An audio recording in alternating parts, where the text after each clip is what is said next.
नमस्कार, आप देख रहे हैं देश की बात। मैं हूं सुशील बहुगुणा। कर्नाटक विधानसभा चुनाव में कांग्रेस की शानदार जीत के बाद अब सबसे बड़ा सवाल यह है कि वहां मुख्यमंत्री कौन बनेगा, कौन राज्य की कमान संभालेगा। और इस दौड़ में, मुख्यमंत्री पद की इस रेस में सबसे आगे दो नाम हैं। सिद्धरमैया, जो पहले भी कर्नाटक के मुख्यमंत्री रह चुके हैं, 5 साल का कार्यकाल पूरा कर चुके हैं, और दूसरे हैं डीके शिवकुमार, जो प्रदेश कांग्रेस अध्यक्ष हैं और काफी एक तरह से मजबूत नेता, कांग्रेस के स्तंभ माने जाते हैं कर्नाटक में। बेंगलुरु के शांग्रीला होटल में कांग्रेस विधायक दल की बैठक शुरू हो गई है। इस बैठक के लिए कांग्रेस ने 3 पर्यवेक्षक नियुक्त किए हैं। ये हैं सुशील कुमार शिंदे, जितेंद्र सिंह और दीपक बाबरिया। वहीं कांग्रेस अध्यक्ष मल्लिकार्जुन खड़गे बेंगलुरु से दिल्ली पहुंच गए हैं। सूत्रों के मुताबिक मल्लिकार्जुन खड़गे नए नेता के नाम के ऐलान से पहले राहुल गांधी और सोनिया गांधी से बात करेंगे, लेकिन उससे पहले कांग्रेस विधायक दल में नए नेता का चुनाव होना है। यह देखना है कि डीके शिवकुमार और सिद्धरमैया में से किसे कमान मिलती है। और आज जो बैठक होगी उसके बाद बेंगलुरु रवाना होंगे मल्लिकार्जुन खड़गे। और कर्नाटक के जो नए मुख्यमंत्री का ऐलान है या आज देर रात आ सकता है या कल सुबह किया जा सकता है। कांग्रेस विधायक दल की बैठक on 3 deputy CM that we don't know the mind of the legislators. This is the procedure of the Congress party.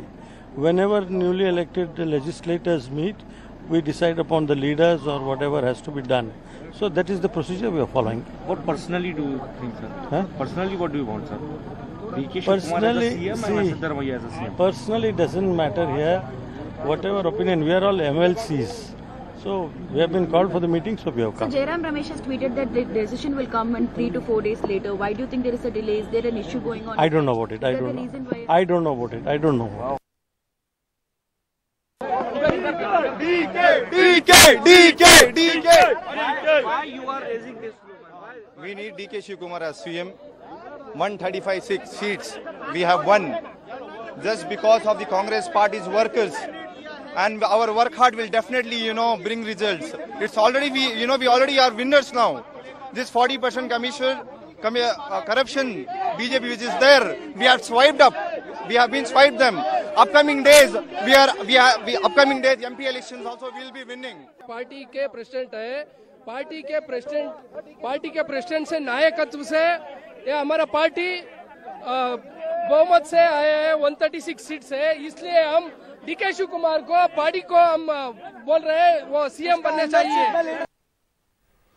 तो ये आपने देखा, वहां डीके शिव कुमार के जो समर्थक हैं वो मांग कर रहे हैं कि उन्हें ही राज्य की कमान सौंपी जाए, नया मुख्यमंत्री बनाया जाए। उधर सिद्धरमैया कांग्रेस के वरिष्ठ नेता हैं और 5 साल का कार्यकाल 2013 में वो पूरा कर चुके हैं मुख्यमंत्री के तौर पर। डीके शिव कुमार का दावा है कि वो मुख्यमंत्री बने, लेकिन अभी ये तय नहीं है। इस बीच सूत्रों के हवाले से एक खबर आ रही है कि 18 मई को शपथ ग्रहण समारोह होगा। तो अगर तारीख भी तय हो गई है और अभी नेता तय नहीं है कि कौन बनेगा। हमारे साथ हमारे सहयोगी नेहाल किदवई है। नेहाल, ये सूत्रों के मुताबिक खबर आ रही है कि 18 मई को शपथ ग्रहण समारोह होगा, लेकिन उससे पहले बड़ा सवाल कि शपथ लेगा कौन मुख्यमंत्री पद की। क्या चल रहा है इस वक्त कर्नाटक में? मैं आपकी आवाज़, आपका सवाल पूरी तरह से नहीं सुन पाया, लेकिन अगर आप ये कह रहे हैं कि शपथ ग्रहण समारोह कब होगा, तो आप अभी जैसा कि देखिए हमारे पीछे बेंगलुरु शहर का एक 5 सितारा होटल शांग्रीला है। यहाँ पे बैठक CLP की अब शुरू होने जा रही है। धीरे धीरे बहुत सारे विधायक हैं जो अभी तक नहीं पहुँच पाए हैं, वो भी पहुँच रहे हैं और यहाँ पर काफ़ी सुरक्षा के इंतज़ाम यहाँ पर किए गए हैं। तो जैसे जैसे विधायक वहाँ पर धीरे धीरे पहुँच रहे हैं और उसके बाद बैठक यहाँ पे शुरू होगी। सिद्धरमैया और डीके शिव कुमार का फिलहाल इंतज़ार है। ऐसा बताया जा रहा है कि एक बार जब नेता का चुनाव हो जाएगा तो गुरुवार को यानी थर्सडे के दिन यहाँ पर शपथ ग्रहण समारोह हो सकता है। लेकिन अभी सबसे बड़ा सवाल यह है कि मुख्यमंत्री कौन बनेगा, क्योंकि डीके शिव कुमार और सिद्धरमैया के बीच में एक प्रतिस्पर्धा है यहाँ पर। हालांकि डीके शिव कुमार ने अब से थोड़ी देर पहले बेंगलुरु से 75 किलोमीटर दूर सिद्धगंगा मठ, जो कि लिंगायतों का बहुत बड़ा मठ है यहाँ पर, वहाँ पर मीडिया से बात करते हुए ये बताया था कि वो कई बार उन्होंने पार्टी के लिए बलिदान दिया है, सेक्रीफाइस किया है और हमेशा वो सिद्धरमैया के साथ खड़े रहे हैं। ऐसे में उन्हें इसमें कोई हिचक या परेशानी नहीं है, यानी कि एक साफ संकेत है कि पार्टी आला कमान के साथ उनकी बातचीत हुई होगी। शायद ऐसा लगता है। इस बात का जो माने निकाले जा रहे हैं वो यही है कि बातचीत हुई होगी और शायद कोई फार्मूला तय हुआ है। उसी फार्मूला के बाद डीके शिव कुमार ने ये बयान दिया है। लेकिन यहाँ पर जो लोग मौजूद हैं उनका ये कहना है, कुछ लोगों से जब हमने बात की उनका कहना है कि डीके शिव कुमार अभी भी अपने दावेदारी पेश कर रहे हैं। उनका डीके शिव कुमार ने जो अपनी बात रखी है उसमें एक बात ये भी है कि 1999 में जब यहाँ पर एसएम कृष्णा प्रदेश अध्यक्ष थे तो कांग्रेस ने तकरीबन 132-33 सीटें जीती थी इस बार, और फिर उनको मुख्यमंत्री बनाया गया था एसएम कृष्णा को। इस बार काफ़ी चुनौती भरा इलेक्शन था। इसके बावजूद डीके शिव कुमार के नेतृत्व में कांग्रेस ने 135 से ज़्यादा सीटें जीती हैं और ऐसे में उनका हक बनता है, उनका दावा बनता है कि वो मुख्यमंत्री बने। एक जो दूसरी बात और अहम बात जो ये है कि 30 के आसपास नए कैंडिडेट्स को उन्होंने टिकट दिलवाया था डीके शिव कुमार ने, और जो जानकारी हमें अभी मिली है उसके मुताबिक तकरीबन 25 के आसपास जीत गए हैं। और ऐसे में वो 25 कैंडिडेट्स के साथ साथ डीके शिव कुमार के अपने वो कल्लिगा विधायक और वो पुराने विधायक कई ऐसे भी हैं जो ये मानते हैं कि सिद्धरमैया 2005 में जनता दल सेकुलर से कांग्रेस में आए थे। तो ऐसे हालांकि शुरू से ही डीके शिव कुमार कांग्रेस में रहे हैं, इसलिए कांग्रेस पार्टी और उसमें जब भी कोई महत्वपूर्ण पद की बात की जाए तो उसमें डीके शिव कुमार का सबसे बड़ी दावेदारी है। लेकिन अब देखना है कि जब सिद्धरमैया अभी सबसे आगे चल रहे हैं, बहुत बड़े नेता है, मास लीडर है, और सिद्धरमैया ने जिस तरह से अहिंदा का जो आंदोलन यहाँ पे चलाया, यानी अल्पसंख्यकों साथ ही साथ अनुसूचित जाति और ओबीसी तीनों को एक प्लेटफॉर्म पर ला करके जिस तरह से उन्होंने आंदोलन यहाँ पर चलाया, सबको एक साथ रखा। और इस बार मुसलमानों के साथ साथ वक्ल लीगा ने भी खुलकर कांग्रेस के समर्थन में, लिंगायतों ने कांग्रेस के समर्थन में मतदान किया और इसीलिए कांग्रेस को इतनी ज़्यादा सीटें यहाँ पर मिली हैं। तो ये उनकी एक बहुत बड़ी पहचान बन गई है, पकड़ बन गई है। हालांकि ये जो अहिंदा आंदोलन है ये 1972 में शुरू हुआ था।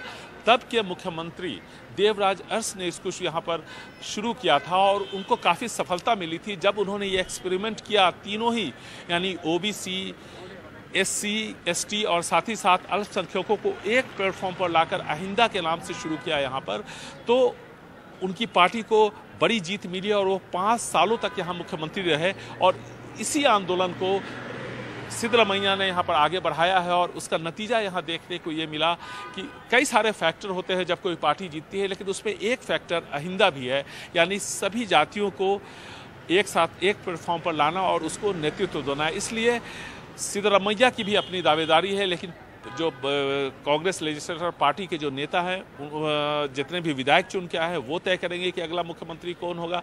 थोड़ा जो डीके शिव कुमार की दावेदारी कमज़ोर पड़ती दिखती हो इस वजह से कि सीबीआई, आईटी के साथ साथ ईडी उनके खिलाफ लगातार जांच कर रही है, कई बार उनको बुलाया गया है। और ऐसे में कांग्रेस को इस बात की आशंका है कि अगर उनको मुख्यमंत्री बनाया जाए और उनकी गिरफ्तारी होती है तो फिर थोड़ी पार्टी की किरकिरी हो सकती है। लेकिन एक पक्ष ये भी कह रहा है कि इससे पार्टी को सहानुभूति भी मिलेगी।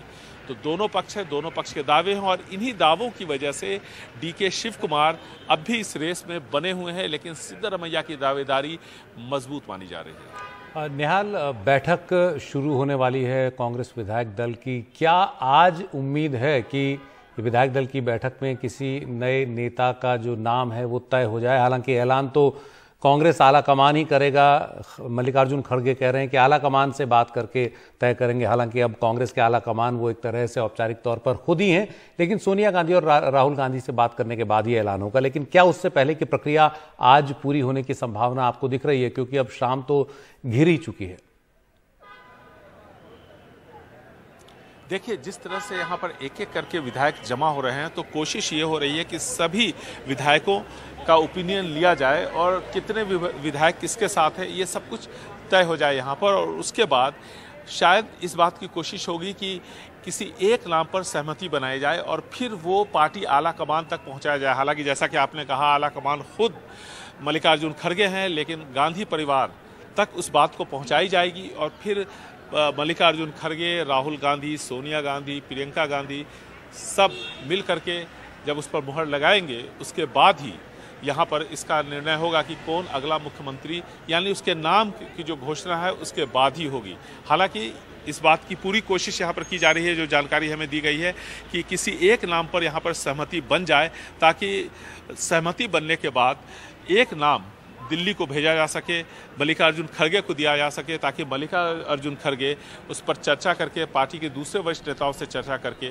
उस नाम का ऐलान कर सके। जी निहाल, इस बीच दिल्ली से ये खबर जो है आ रही है कि 18 मई को शपथ ग्रहण समारोह होगा, सूत्र ऐसा बता रहे हैं। और इस शपथ ग्रहण समारोह में कांग्रेस के तमाम बड़े नेता सोनिया, राहुल, प्रियंका तो शामिल होंगे ही, समान विचारधारा वाले दलों के नेताओं को भी निमंत्रण दिया जाएगा। तो ये दिल्ली से खबर आ रही है सूत्रों के हवाले से।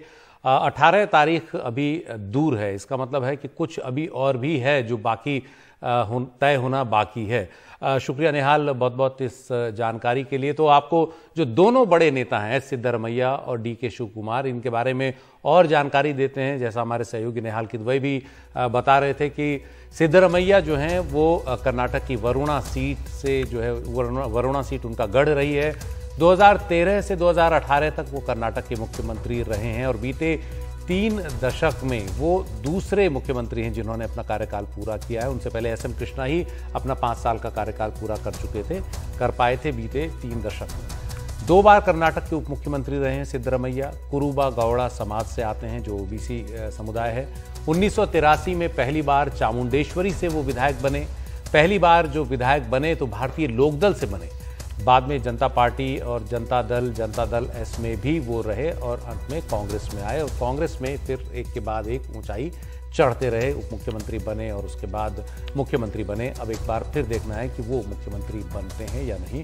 उनका नाम आगे है डीके शिव कुमार के साथ। डीके शिव कुमार जो प्रदेश कांग्रेस अध्यक्ष हैं, कर्नाटक के बड़े ही जुझारू नेता माने जाते हैं। विपक्ष में रहने के दौरान उन्होंने जिस तरह से कर्नाटक में कांग्रेस को बिल्कुल बुलंदियों पर रखा, लगातार उसके अंदर जो जुझारूपन है पार्टी में वो एक तरह से डीके शिव कुमार की वजह से भी लगातार बना रहा। 2 बार कर्नाटक की सरकार में मंत्री रह चुके हैं, 7 बार विधायक रहे हैं। कांग्रेस के संकट मोचक के तौर पर जाने जाते हैं। छात्र नेता के तौर पर राजनीति में आए। वोक्कालिगा समुदाय से आते हैं और काफ़ी वोक्कालिगा जो विधायक हैं उनका समर्थन उन्हें हासिल है। कनकपुरा से 2008, 2013 और 2018 में जीते। 1989 में पहली बार सतनूर से विधायक बने और 4 बार सतनूर से विधायक रहे हैं। तो उनका दावा भी काफ़ी मजबूत है मुख्यमंत्री पद की इस दौड़ में। लेकिन उससे पहले वो कह चुके हैं सिद्धरमैया के साथ उनके कोई मतभेद नहीं है, लेकिन साथ ही वो गिना रहे हैं कि उन्होंने पार्टी के लिए कई कुर्बानियां दी हैं। तो 2 ही नाम हैं जिनमें से किसी एक का चुनाव होना है। कांग्रेस विधायक दल की बैठक शुरू होने वाली है। सभी विधायक एक एक कर वहां पहुंच रहे हैं। डीके शिव कुमार भी और सिद्धरमैया भी पहुंच रहे हैं और देखना है कि किसका नाम निकलकर सामने आता है कांग्रेस विधायक दल की बैठक में। और 3 जो ऑब्जर्वर हैं कांग्रेस ने वहां भेजे हैं जिनकी अगुवाई कर रहे हैं सुशील कुमार शिंदे जो कांग्रेस के वरिष्ठ नेता हैं। तो ये दिलचस्प है कर्नाटक में देखना कि किसे कमान मिलती है, कांग्रेस किसे नया नेता चुनती है और उसे कर्नाटक की बागडोर सौंपती है। बड़ी खबर पर हम बने रहेंगे। एक छोटा सा ब्रेक।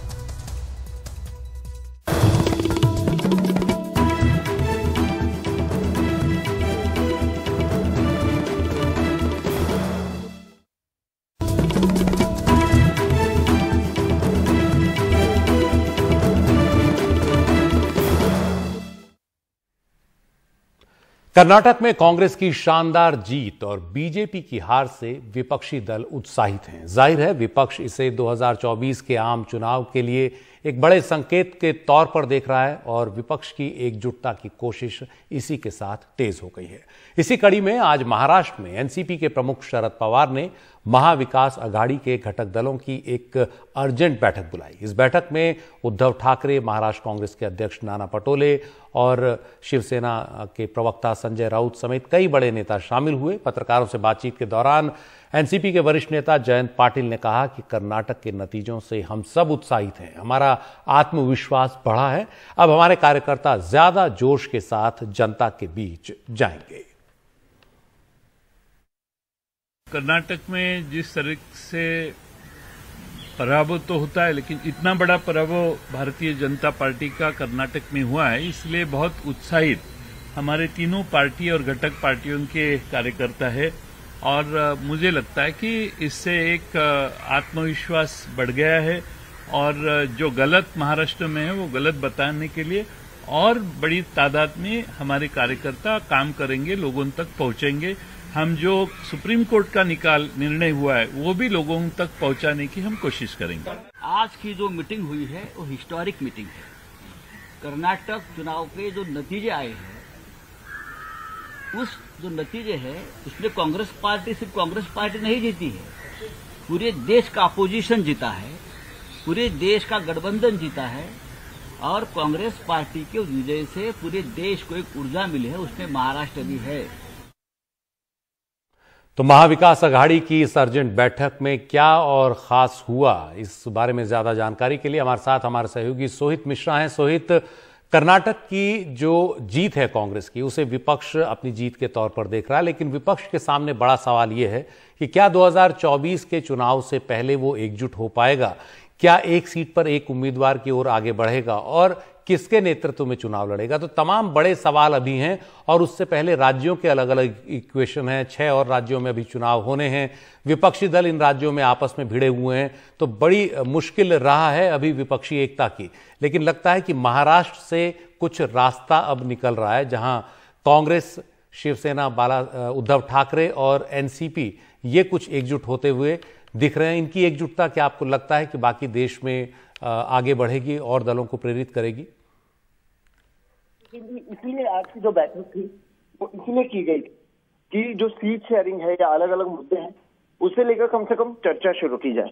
अब लोकसभा हो या विधानसभा चुनाव, उसके लिए लगभग 1 साल का समय बचा है और इसलिए आज जो ये महाविकास आघाड़ी की बैठक हुई, इसमें यही चर्चा की गई कि आगे की राह किस तरह से ली जाए। अगर आप देखें तो एक तरीके से विपक्ष को साथ में लाने के लिए ही ये प्रेस कॉन्फ्रेंस की गई, क्योंकि अभी चर्चा खत्म नहीं हुई है, आज केवल चर्चाओं का शुरुआत किया गया है।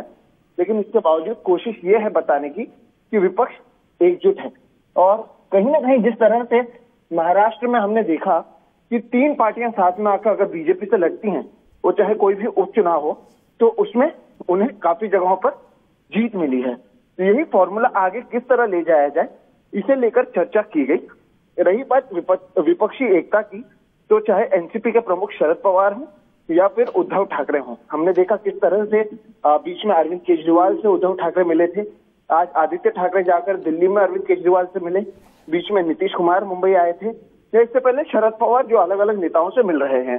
तो इसके जरिए विपक्ष को एकजुट करने की कोशिश इन सभी नेताओं की ओर से की जा रही है और ऐसे में महाराष्ट्र के जरिए या महाविकास आघाड़ी के जरिए देश भर में क्या कुछ किया जा सकता है या किस तरह से विपक्ष को साथ में लाया जा सकता है, इसका एक उदाहरण देने की कोशिश की जा रही है। क्योंकि अगर शिवसेना और कांग्रेस और एनसीपी साथ में आ सकते हैं, जो हमने 2019 में देखा, और उन्हें लगता है कि ये फॉर्मूला उनके लिए फायदेमंद भी रहा है, वो सरकार में आए थे जबकि बीजेपी सबसे बड़ी पार्टी थी, तो ऐसे में इसे आगे किस तरह से ले जाया जाए वो काफी अहम हो जाता है और इसलिए ये बैठक की गई।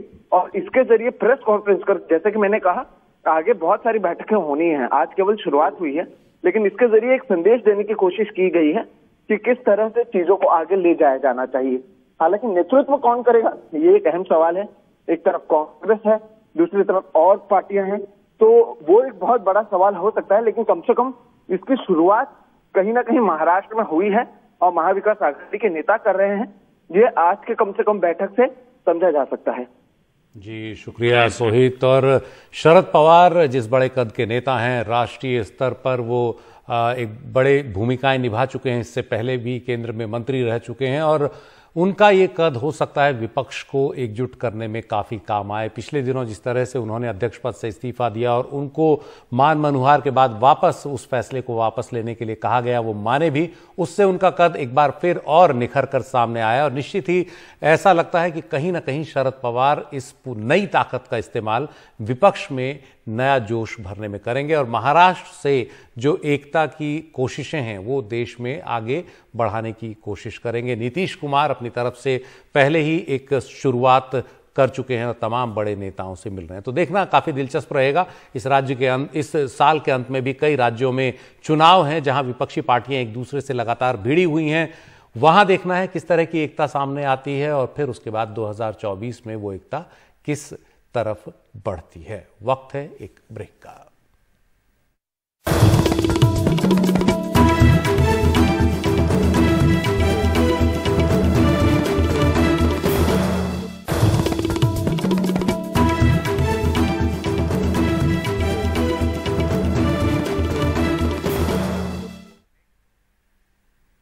नारकोटिक्स कंट्रोल ब्यूरो और नौसेना के एक ऑपरेशन समुद्रगुप्त के तहत अब तक 40,000 करोड़ रुपए से ज्यादा कीमत की ड्रग्स बरामद की गई हैं और इसमें सबसे बड़ी खेप 12,000 करोड़ रुपए की है जो हाल ही में केरल के कोच्चि के पास जब्त की गई। इस मामले में एक पाकिस्तानी नागरिक को गिरफ्तार किया गया है। एनसीबी के मुताबिक देश में ड्रग्स की जितनी भी बड़ी खेप आ रही है उनके पीछे पाकिस्तान का ड्रग्स माफिया हाजी सलीम है जो पाकिस्तानी खुफिया एजेंसी आईएसआई को ड्रग्स तस्करी का पैसा देता है।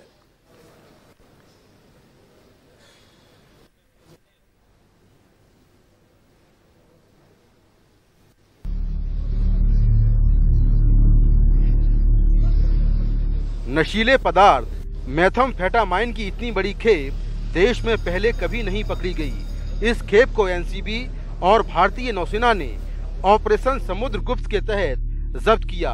करीब 2500 किलो इस ड्रग्स की कीमत 12,000 करोड़ रुपए से अधिक है और ये पहला मौका है जब मदरशिप यानी पानी के बड़े जहाज में ड्रग्स पकड़ी गई है। इस मामले में एक पाकिस्तानी नागरिक को गिरफ्तार किया गया है। करीब 40 दिन से हमारी टीमें सी के अंदर थी और फिर हमें सफलता मिली और इस बार पहली बार ऐसा हुआ है कि हमने मदरशिप को पकड़ा है। और मदरशिप बिकॉज़ ये मदरशिप जो है वो बहुत बड़ा लोड लेकर ड्रग का लोड लेकर चलती है। तो करीब 2 टन 3 टन 4 टन ड्रग निकलता है। तो इसमें इसलिए हमें बहुत बड़ी सफलता मिली है और 2.5 टन के करीब हमने ड्रग सीज की। ऑपरेशन समुद्रगुप्त जनवरी 2022 में शुरू किया गया था। इसके तहत हिंद महासागर से आने वाली छोटी नौकाओं और मदरशिप की निगरानी शुरू हुई। ऑपरेशन समुद्रगुप्त में अब तक लगभग 3200 किलो मेथाम्फेटामाइन, 500 किलो हेरोइन और 529 किलो हशीश जब्त की गई है। इसकी कुल कीमत 40,000 करोड़ रुपए से ज्यादा है। ये ड्रग्स अफगानिस्तान, पाकिस्तान और ईरान से सटे हुए कुछ खास इलाकों से आती है जिसे डेथ क्रिसेंट कहा जाता है। एनसीबी के इनपुट पर श्रीलंका और मालदीव्स में भी इस ड्रग्स की बड़ी खेपें पकड़ी जा चुकी हैं।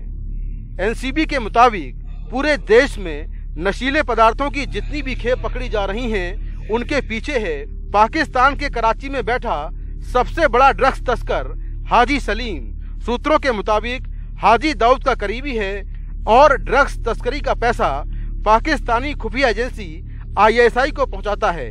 वो सैटेलाइट फोन का इस्तेमाल करता है और कड़ी सुरक्षा में रहता है। हमने एक्यूज पकड़ा है। उनके स्टेटमेंट में उनका ये कहना है कि ये माल हाजी सलीम की तरफ से आया है। हाजी सलीम का सर क्या कौन है सर? ये क्या आईएसआई के लिए काम करता है क्या? हाजी सलीम मैंने जैसा बताया कि वो सबसे बड़ा सिंडिकेट रनर है और क्राइम प्रोसीड्स का कुछ पैसा इन लोगों का आईएसआई को फंड करने में इस्तेमाल होता है। हाजी सलीम के ड्रग्स के पैकेट पर कोड वर्ड लिखे होते हैं जिनमें 777, 999, 555 और उड़ते घोड़े का साइन है। सुरक्षा एजेंसियों की माने तो हाजी सलीम पाकिस्तान में दाऊद इब्राहिम और आईएसआई के बीच की कड़ी है। वो नशे का सबसे बड़ा सौदागर है।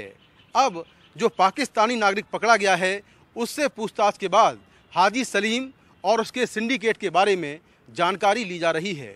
नई दिल्ली से कैमरामैन मोहम्मद मुर्सलीन के साथ मैं मुकेश सिंह सेंगर, एनडीटीवी इंडिया।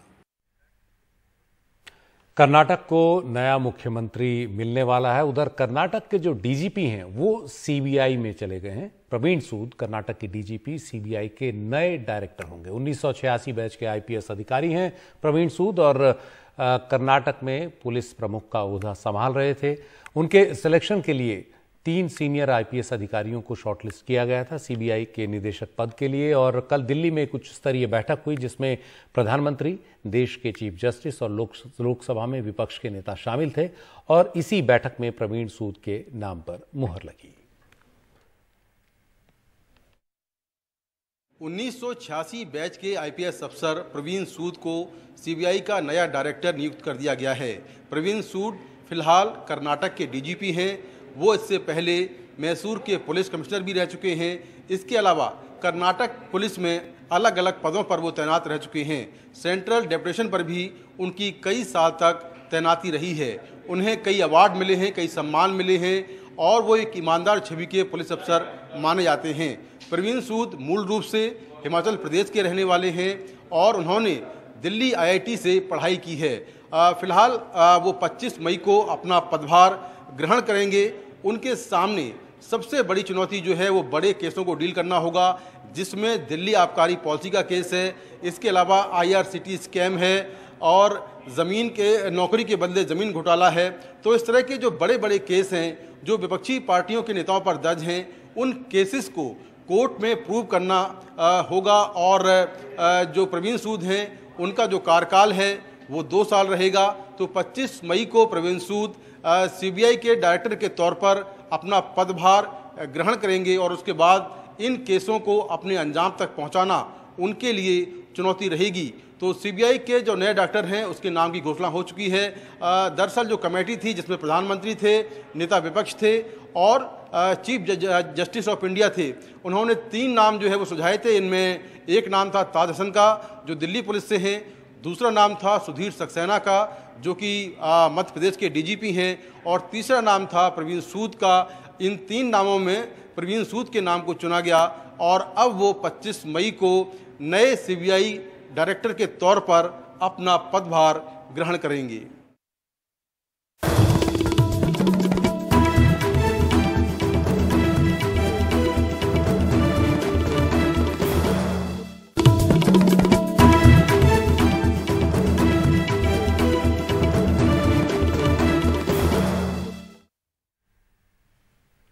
कल सीबीएसई की बोर्ड परीक्षाओं के नतीजे आए थे तो आज आईसीएसई और आईएससी की बोर्ड परीक्षाओं के नतीजे आ गए हैं। 10वीं और 12वीं की परीक्षाओं के ये नतीजे हैं। आईएससी में 98.94% छात्र छात्राएं पास हुए और आईएससी में 96.93% छात्र पास हुए हैं।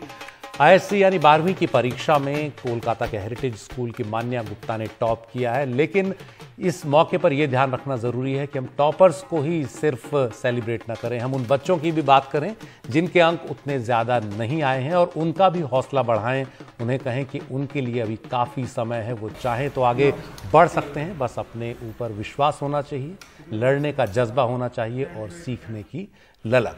मान्या गुप्ता को सुन लेते हैं और बाकी बच्चे भी जिनके नंबर कम आए वो हतोत्साहित ना हो, उनके पास समय है, बहुत कुछ वो अब भी कर सकते हैं। जिंदगी की लड़ाई बहुत बड़ी है, सिर्फ अंकों पर वो निर्भर नहीं। मान्या गुप्ता को सुन लेते हैं, उन्हें हमारी बधाई और सबकी बधाई। मैं तो बिल्कुल एक्सपेक्ट नहीं करी थी कि ये मेरा रिजल्ट होगा। मैं सोच रही थी कि मैं स्कूल में शायद फर्स्ट आ जाऊंगी, शायद सेकंड, शायद थर्ड। तो मैं सबको फ़ोन लगा रही थी, मैं पूछ रही थी तुम्हारे मार्क्स कैसे हैं, और फिर उन्होंने मेरे को बताया कि तुम्हारे मार्क्स कैसे हैं, हमने तेरा नाम देखा अभी लिस्ट में, क्या चल रहा है। और फिर मैंने अपनी मम्मी से पूछा क्या लगा, हाँ तो मेरे दोस्तों ने मेरे को बताया। मैंने इंस्टाग्राम पे एक लिस्ट देखी जिसमें मेरा नाम था। हाँ, और मैं बहुत शौक थी। एडमिन से बहुत फ़ोन आए थे, फिर मेरे रिलेटिव्स कॉल कर रहे थे। मेरी मम्मी साइड पे रो रही थी, कोई और घर पे था नहीं।